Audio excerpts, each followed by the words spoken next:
দেশজুড়ে উত্তাপ ও আগুন সন্ত্রাস ছড়িয়ে দিয়ে আওয়ামী লীগের ডাকা ১৩ নভেম্বরের অস্থিতিশীল কার্যক্রমের আগেই ভারতীয় রাষ্ট্রদূতকে জরুরি তলব করেছে বাংলাদেশ সরকার। পররাষ্ট্র মন্ত্রণালয় জানিয়েছে, মানবতাবিরোধী অপরাধে বিচারাধীন এক কুখ্যাত পলাতক আসামি সাবেক প্রধানমন্ত্রী শেখ হাসিনাকে আশ্রয় দিয়ে তাকে বাংলাদেশ বিরোধী কর্মকাণ্ড ও সন্ত্রাসী উস্কানিতে সুযোগ দেওয়ায় দুই দেশের দ্বিপক্ষীয় সম্পর্কের জন্য অসহায়ক ও অনভিপ্রেত পরিস্থিতি সৃষ্টি হয়েছে।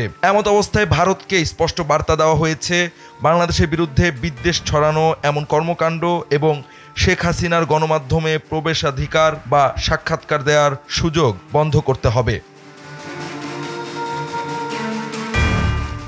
ঢাকায় দেশটির ডেপুটি হাইকমিশনার পাবন বাদেহকে তলব করে এই বার্তা ও গভীর উদ্বেগ জানিয়েছে বাংলাদেশ। দেশটির মূলধারার গণমাধ্যমের সঙ্গে সাক্ষাৎ ও মতবিনিময়ের সুযোগ দেয়া দুই দেশের সম্পর্ক নষ্ট করতে পারে বলে আশঙ্কা করা হয়েছে। আজ সন্ধ্যায় পররাষ্ট্র মন্ত্রণালয়ের একটি সূত্র এ তথ্য নিশ্চিত করেছে।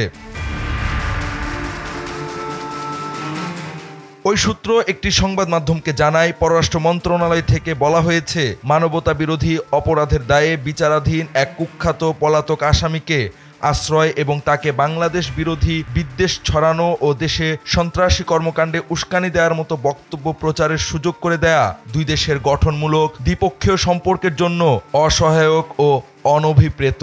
তাই ভারতীয় কূটনীতিককে অনুরোধ জানানো হয়, তিনি যেন বাংলাদেশের পক্ষ থেকে শেখ হাসিনার গণমাধ্যমে প্রবেশাধিকার বা সাক্ষাৎকার দেওয়ার সুযোগ তাৎক্ষণিকভাবে বন্ধের বার্তা নয়াদিল্লির কাছে পৌঁছে দেন।